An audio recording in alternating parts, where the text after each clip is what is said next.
Bien, bonjour à vous. Donc une petite capsule vidéo, une première capsule vidéo sur la deuxième partie du cours décolonisation et construction de nouveaux États. Donc là, on entre dans la deuxième partie, la décolonisation, la construction de nouveaux États. En fait, on doit s'interroger sur quelle est la nature des défis que doivent relever les États après leur accession à l'indépendance. Alors, je signale de suite que cette capsule vidéo, elle ne prend en compte que la première partie du travail, à savoir la naissance du tiers-monde et le non-alignement.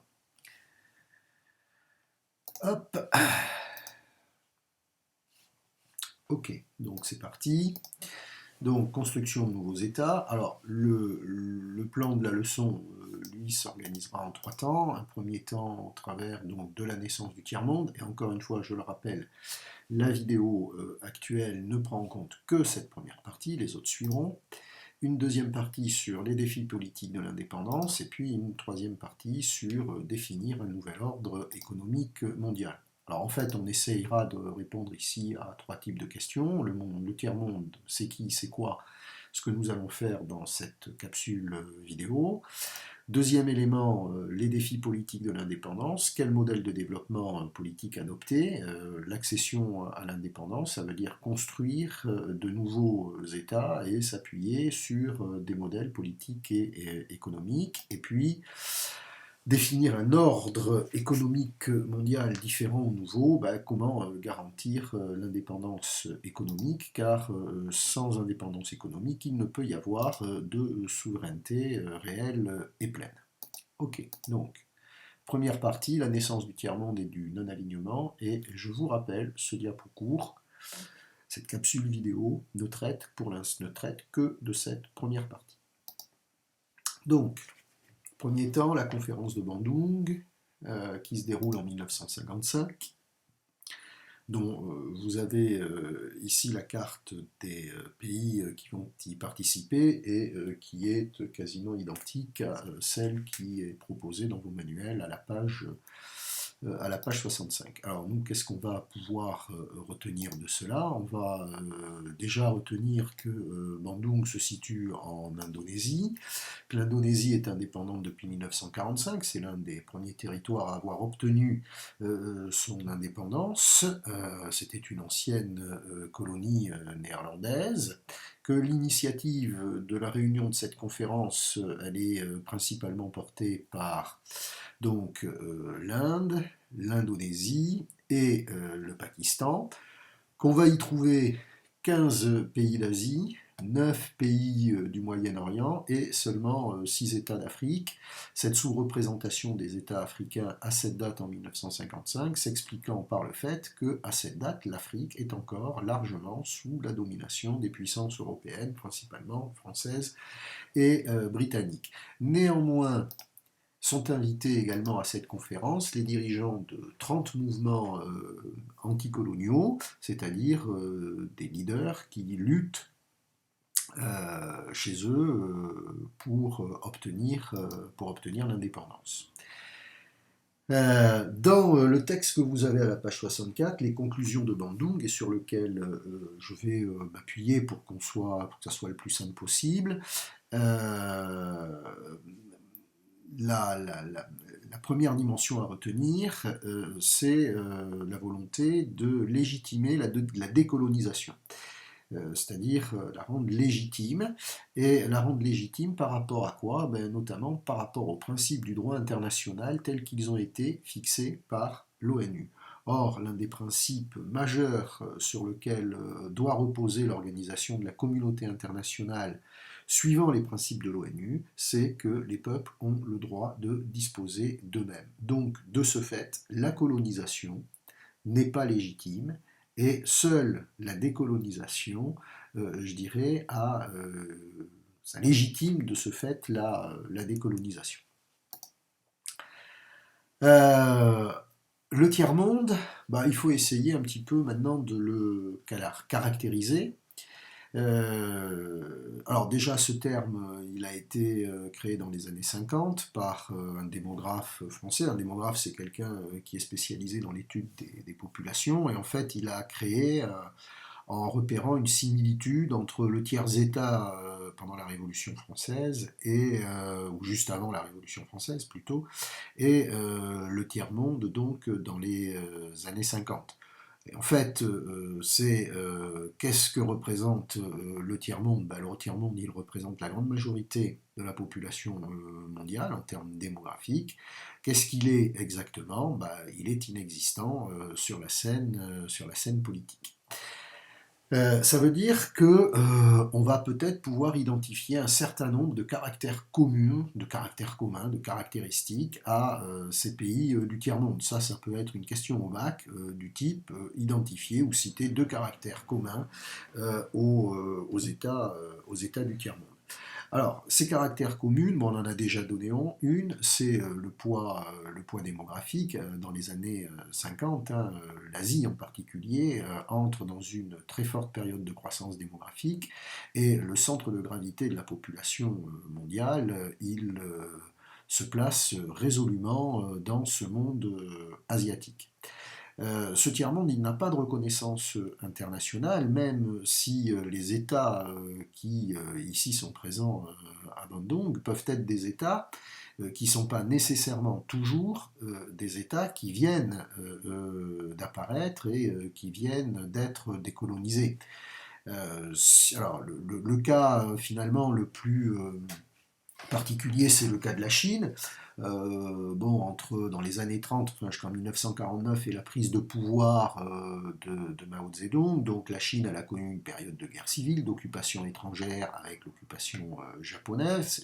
Bref, en 1949, les communistes prennent le pouvoir en Chine, derrière Mao Zedong, et c'est en ce sens qu'on peut peut-être comprendre ou dire que la Chine, c'est un nouveau pays qui apparaît. Mais ce nouveau pays qui apparaît, il a, je dirais, très peu de visibilité politique.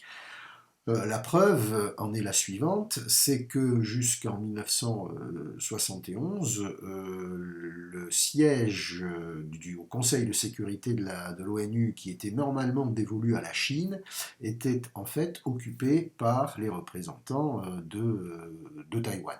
Ce n'est qu'en 1971 que la Chine récupère son siège de membre du Conseil de sécurité, siège qui lui avait été octroyé dès 1945 lors de la constitution de l'ONU. Deuxième élément, ce sont des États qui souffrent d'un retard de développement. Ce retard de développement, pour certains, et du moins c'est, je dirais, la théorie que eux développent, il est en grande partie lié aux conditions dans lesquelles s'est passé la colonisation dans sa dimension économique. Économiquement, on a assisté à une véritable exploitation des territoires colonisés au profit des métropoles, mais sans que ces métropoles ne développent dans ces territoires colonisés de véritables tissus industriels. En fait, c'était des territoires réservoirs qui servaient essentiellement à se fournir en matières premières qui étaient transformées, elles, dans les métropoles. Ce qui veut dire qu'au moment de l'indépendance, ces États se retrouvent sans réelle consistance ou infrastructure industrielle. Et pour certains, ça peut se doubler d'une indépendance économique, certes, mais d'une colonisation économique. Alors on peut donner ici le cas de l'Arabie Saoudite. Globalement, pour faire simple, l'Arabie Saoudite moderne, si vous voulez, elle est créée en 1932. On sait que la ressource et la richesse principale de l'Arabie Saoudite, c'est le pétrole, sauf que le pétrole saoudien, il est principalement exploité par des compagnies américaines. Donc il y a bien une souveraineté politique, une indépendance politique, mais par contre, il n'y a absolument pas de souveraineté économique. Bandung, c'est donc la prise de conscience que ces États constituent bien un monde à part. Et la conférence de Bandung, elle va donner naissance à un mouvement qui est le mouvement des non-alignés. Donc ça va être la deuxième partie ici de ce grand 1, à savoir le non-alignement. Alors le non-alignement, il est principalement l'œuvre de... Il y a 3 hommes qui en sont à l'origine. Nasser, le président égyptien, Tito, chef d'État de la Yougoslavie, et Nehru, qui est le président de l'Inde. Nous, on va en retenir, pour faire simple, 5 éléments. Donc, le non-alignement, c'est une théorie qui finalement se met en place entre 1956 et 1961. On peut dire que la conférence de Belgrade en 1961, elle acte véritablement la naissance du non-alignement. Le non-alignement, il est personnalisé par 3 États et 3 chefs d'État, je les ai déjà cités, l'Égypte, l'Inde, la Yougoslavie, avec Nasser, Nehru, Tito. Donc faites attention ici, c'est une question bac qui est possible, à savoir citer 2 acteurs majeurs du non-alignement. Ce non-alignement, c'est quoi? Finalement, ça repose sur une idée, le refus des blocs et l'alignement sur une des 2 superpuissances qui sont les États-Unis et l'URSS. C'est-à-dire que pour ces États, il est hors de question de faire partie d'un camp ou d'un autre, parce que pour eux, d'abord, c'est générateur, avec la guerre froide, d'une logique d'affrontement, et ils ont bien conscience que justement les pays du tiers-monde seront ou seraient les terrains privilégiés de l'affrontement des 2 blocs. On verra que ça, ils ne pourront pas malgré tout nécessairement l'éviter. La question qui se pose dès les années 60, c'est qu'est-ce qu'on fait finalement du tiers-monde et qu'est-ce qu'on fait du non-alignement? Est-ce que le non-alignement, c'est seulement de la neutralité, c'est-à-dire on est neutre par rapport aux États-Unis et à l'Union soviétique, ou est-ce qu'au contraire, on constitue effectivement un troisième bloc uni qui serait capable, sur la scène internationale, de contrebalancer le poids des blocs américains et soviétiques? Et c'est plutôt cette dimension-là que les fondateurs ont en tête.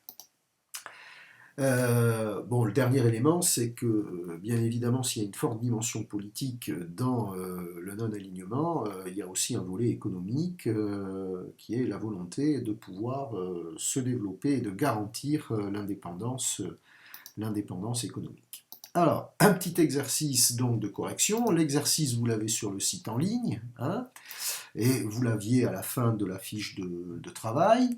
Là, je vous posais 3 petites questions, sur quoi il repose, les principaux caractères et la principale limite. Donc, en fait, ce que vous avez fait, c'est que vous avez écouté le vidéo court, vous êtes arrêté quand vous voulez, vous avez fait une prise de notes. Une fois que ça est terminé avec votre prise de notes, vous prenez l'exercice et vous essayez de répondre à ces 3 questions. Une fois que vous avez fait ça, vous pouvez passer ici à la suite, à savoir visionner la correction, donc relativement simple. Le non-alignement, c'est le refus d'un monde bipolaire, ok, et de l'intégration dans l'un des 2 blocs. Le non-alignement, c'est finalement un poids politique qui est toujours relativement faible, alors que par contre, c'est un monde en expansion démographique forte. Et pour terminer, le non-alignement, ses limites, c'est quoi? C'est déjà une unité qui est quasi impossible entre ces différentes composantes, et puis que le non-alignement, c'est un peu un rêve, parce que finalement, tous ces États, à un moment ou un autre, ils vont soit rentrer dans l'influence soviétique, soit rentrer dans l'influence américaine. Voilà, c'est terminé.